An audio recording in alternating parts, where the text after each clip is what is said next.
Radio city podcast OTT and chill करण के साथ। Hi guys, welcome to my podcast. This is OTT and Chill with me, RJ Karan. Thank you so much for tuning in मेरे podcast में every week. I get very excited आप जब respond करते हैं @RJ Karan7 Insta handle है या फिर radio city India पर मैसेज कर सकते हैं। और जब लास्ट पॉडकास्ट में मिले थे we spoke about top 5 best actress performance in 2024 OTT space में। बहुत लोगों ने अग्री भी किया, डिसएग्री भी किया। In case if you missed it, podcast तो है ही लेकिन मैं थोड़ा रिकैप करा दूं। नंबर 5 पर I had kept Shriya Pilgaonkar for broken news season 2, ताज़ा खबर सीजन 2।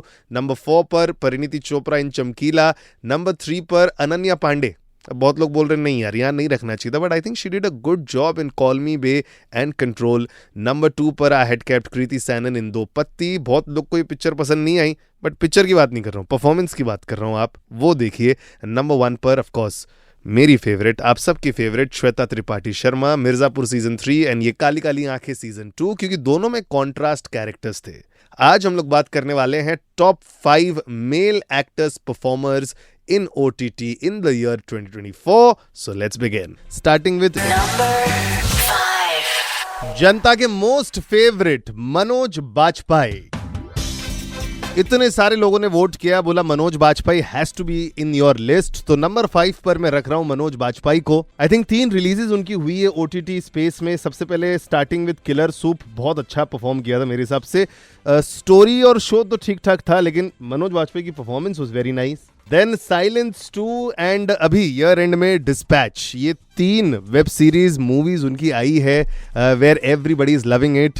जब हम लोग बात करते थे बॉलीवुड पिक्चरों की, थिएटर में ऐसा बात करते थे ना, साल में अक्षय कुमार 4 पिक्चरें कर रहे हैं, यहाँ पर मनोज बाजपेयी एवरी ईयर 2 से 3 वेब सीरीज पर कुछ ना कुछ उनका आउट हो ही जाता है। आई am sure next family man तो आने ही वाला है। लेकिन जब मैं मनोज बाजपेयी से मिला तो मैंने यही पूछा था, सर आपके घर वालों को पता होता है कि आप कितने शोज कर रहे हैं, या आप अपने घर वाले को बोलते हैं कि जस्ट चेक माय इंस्टाग्राम, तब पता चल जाएगा शो के अनाउंसमेंट के बारे में? जब मनोज बाजपेयी से बात हुई थी, he had a very fun answer to this. आपने ना मेरी my wife sometimes says that I don't even know what he's going to shoot for. क्या बात कर रहे हैं? Because he's working so much one after another that I lose the count which one he's going for. But she doesn't know that I work in one film. अच्छा, one film at one time. At a time, just one film. Okay. Yeah. Okay. Start to finish, then you move on to the next one. वाह, what a life. घर वालों को भी Instagram से पता चलता है, लेकिन मनोज बाजपेयी को अपना नाम बिल्कुल भी नहीं पसंद है। Just imagine. इतना कॉमन नाम है मनोज, डिस्पाइट आज देखो सुपरस्टार बन गए। मनोज बाजपेयी से ये भी मैंने पूछा था, अगर चांस मिला मनोज के अलावा क्या नाम रखेंगे? He had lot of options. सुनो, एक समय पे मुझे समर बहुत अच्छा लगता था। अच्छा। तो मैं अपना नाम भी चेंज करना चाहता था जब मैं थिएटर कर रहा था। वो नाम कभी चेंज नहीं हो पाया। उसके लिए प्रोसीजर बहुत बड़ा लंबा चौड़ा था। उस नाम को मैंने जो है शूल में डाल दिया। जब अनुराग कश्यप ने वो स्क्रिप्ट लिखी थी तो उसका नाम था संजय प्रताप सिंह। अच्छा। तो मैंने उसको चेंज कर दिया। मैंने कहा यार ये कैरेक्टर संजय प्रताप सिंह नहीं हो सकता है, कैरेक्टर का नाम समर प्रताप कर देते हैं। तो वो नाम जो है मैंने अपने कैरेक्टर को दे दिया था। बिकॉज वो इंटरव्यू में इतनी आपने सही चीज बोली है ना, मनोज लिट्टी वाला, मनोज मटन वाला। और कौन से अनकॉमन जगह पर आपने देखा, आपने बोला यार यहाँ नाम नहीं होना चाहिए था मनोज का? नहीं, बहुत सारे, मनोज पंचर वाला। बाप रे बाप। मनोज सैलून। अच्छा। आप बिहार आइए कभी, वहाँ देखिए मनोज कितने हैं। मतलब हाँ, मैं तो हमेशा मेरा तो जोक है कि थूकोगे तो सिर्फ मनोज पे ही गिरेगा। कितनी बार शूटिंग में ना ये बदमाश होते हैं ना कभी कभी क्रू वाले, हमारी जो पेपराजी उसमें है ना, हाँ एक मनोज है ना, तो वो जानबूझ करके आपको चिढ़ाने के लिए उसको जोर से बोलेंगे मनोज इधर आ। वो मुझे चिढ़ाने के लिए करते हैं। That's Manoj Bajpayee, best ever. Number 5 in my top 5 actors for 2024. Moving on to number 4. Sunny Kaushal in फिर आई हसीन दिलरुबा। क्या कमाल एक्टिंग की। If you've not seen it, do check it out. Netflix पे ये पिक्चर है। और मेरे को ये परफॉर्मेंस इसलिए अच्छी लगती है ना, मेरे को वो सारे एक्टर्स एक्चुअली अच्छे लगते हैं जो डायलॉग से कम साइलेंसेस में ज्यादा खेले, अपने फेशियल एक्सप्रेशन से एकदम जबरदस्त खेले। और सनी कौशल ने यही किया है। कभी कुछ ब्लैंक, कभी खुराफाती, और कभी एकदम मेनियक वाला एक्सप्रेशन। एंड पावरफुल एक्टिंग, ऐसा दिल के अंदर घुस जाएगा वैसे एक्टिंग की है सनी कौशल ने। और जब मैं मिला था इस पिक्चर के प्रमोशन के time, Sunny Kaushal had a story to tell me कि ये पिक्चर उसको कैसे मिली। जब कनिका का फ़ोन आया था तो उन्होंने मुझे बिल्कुल भी बताया नहीं था कि किस बारे में। उन्होंने बस कहा था ऑफिस आ जा, एक फिल्म है। तो मैं गया और उन्होंने पूछा पहला पार्ट देखा, मैंने कहा नहीं, फिर ये बहुत बढ़िया, बहुत मजा आएगा तुझे, क्योंकि तुझे कुछ नहीं पता कि क्या हो रहा है इसमें। मैंने कहा सही है। तो मैंने जैसे ही सुना और मैं सुनते सुनते जो धारणाएं अपने दिमाग में बना रहा था कि अच्छा ये होगा, बिल्कुल उसका उल्टा हो रहा। ओह। और मैंने कहा मिड पॉइंट तक आके तो मैंने कहा अरे भैया ये कहाँ जा रही है फिल्म, ये क्या हो रहा है। मुझे इतना मजा आया कि मैंने एंड में बोल दिया, मैंने कहा मैं ये कर रहा हूँ। And what a good decision to do, because I really loved your performance, Sunny Kaushal. You are number 4 for me in Best Actor Performers in 2024. Time for number 3. Vikrant Massey in फिर आई हसीन दिलरुबा and Sector 36. इन दोनों movie में क्या कमाल perform किया है। मतलब फिर आई हसीन दिलरुबा में एक साइकोटिक रोमांटिक लड़का और सेक्टर 36 में एक टोटल साइको लड़का। आई थिंक साइको वाला जॉनर है ना, विक्रांत मैसी नेल कर रहे हैं। स्पेशली सेक्टर 36 में जो पूरा जेल वाला जो सीन है ना, जहाँ पर वो पूरा बता रहा है कि मैंने क्या क्या कांड किया, क्यों किया है।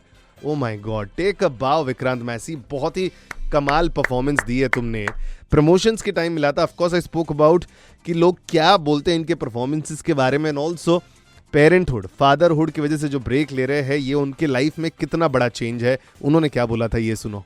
तो लोग कह रहे थे कि ऐसा मैंने भी किया है, वो अपने किस्से बताने लग जाते हैं। तो कई बार सुन के मतलब ऐसा लगता है कि अच्छा क्या हम कहीं बढ़ावा तो नहीं दे रहे।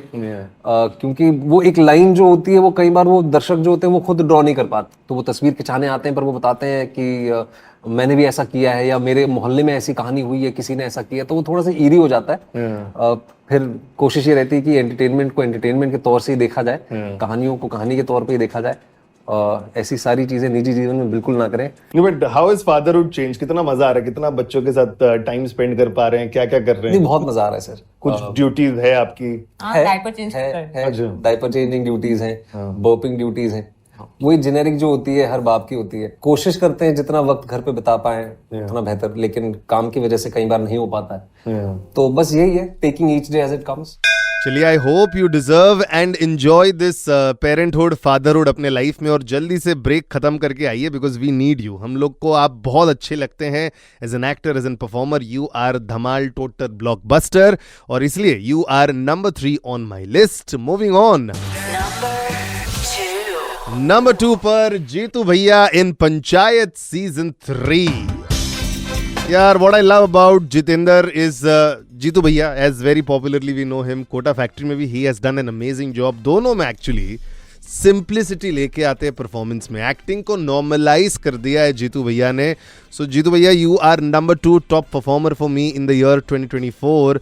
और to be very honest, Panchayat and ये कोटा फैक्ट्री, ये दोनों शो मेरे को ऐसा लगता है tailor made for you, effortless acting करते हैं आप। उन्होंने क्या बताया था इसके बारे में सुनो। नहीं, बिल्कुल प्रयत्न करना पड़ता है। आई थिंक कैरेक्टर की कुछ चीजें पता है, कैसे बोलता है वो पता है, बट जब भी तुम दोबारा जाते हो दूसरे सीजन के लिए, पहले तो तुम्हें थोड़ा रिवाइज करना पड़ता है। ऑफकोर्स वो करना पड़ता है, सीजन जाने से पहले मैं पिछले कुछ एपिसोड देखता हूँ। अच्छा। और ऑफकोर्स फिर जो नया सीजन के स्क्रिप्ट्स होती हैं उनको हम रिहर्स करते हैं, रीडिंग करते हैं, तो थोड़ा फ्लो पकड़ में आता है। आई एम श्योर मेहनत आप बहुत ज्यादा करते हैं, लेकिन हम लोग को तो एज अ व्यूअर एफर्टलेस लगता है। Number 1 best performer in 2024, I am sure you know it. Flavour of the year, Diljit Dosanjh for Amar Singh Chamkila. मेरे को ऐसा लगता है इनके अलावा इस पूरे साल में बेस्ट परफॉर्मर इनसे ज्यादा कोई डिजर्व नहीं करता।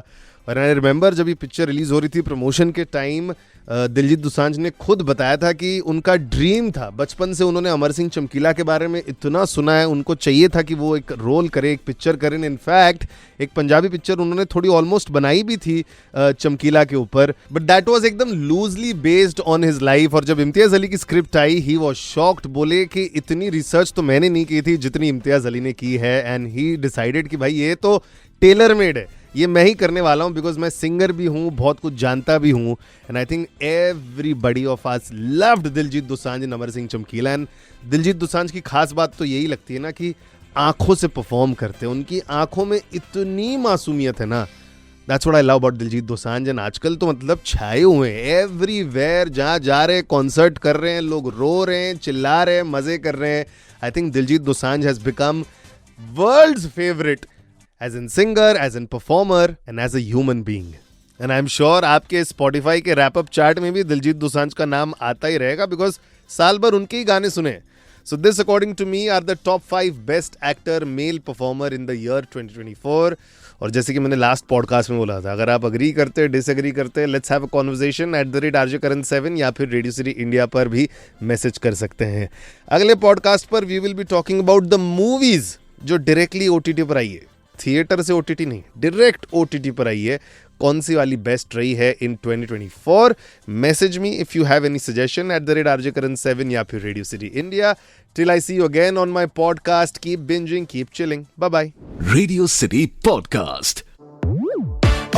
OTT and Chill, करण के साथ।